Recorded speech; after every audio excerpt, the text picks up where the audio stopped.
Dad's words still ring in my head. Sarah, stop being selfish. Family means sacrifice. He didn't even look me in the eye when he said it. He just slid my plane ticket across the table, straight into the hands of my sister's fiancé, a man who'd never worked a full day in his life, a man who lived rent-free in her apartment, leeching off her salary, and now off me. The irony?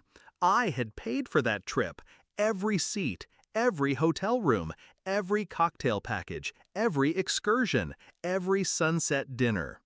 $31,400, my graduation gift to the family.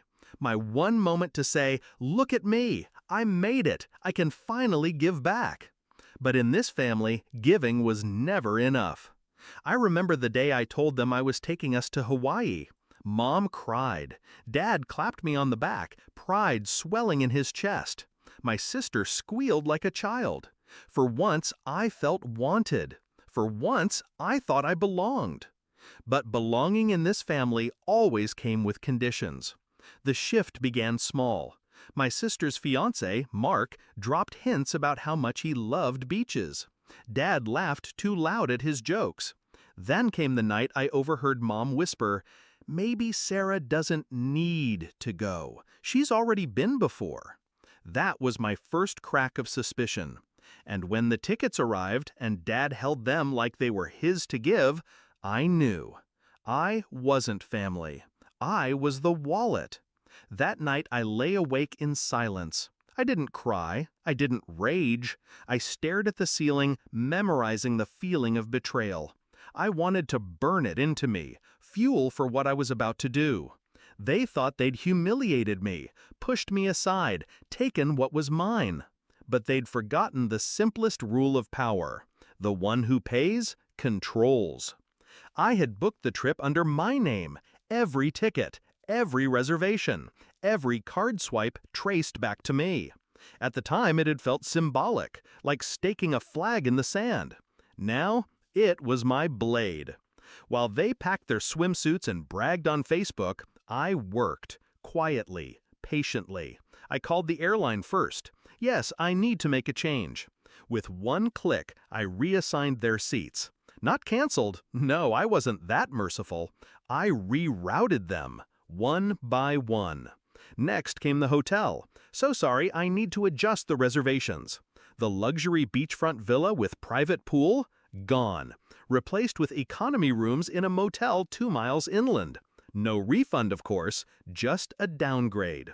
And the excursions? Snorkeling, the luau, the helicopter tour? Every single one was canceled. The penalties stung, but the satisfaction was worth every cent. By the time I was done, their dream vacation had morphed into a logistical nightmare. And I still held one last card, the pièce de résistance.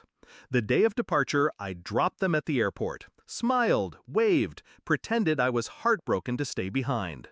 It wasn't until I was halfway to my own destination that my phone buzzed. First text, "Sarah, what the hell happened to our seats? We're split across 3 different flights?" Then, "The hotel isn't what we booked. This place is a dump." Finally, "Everything's canceled. The luau, the tour, what did you do?"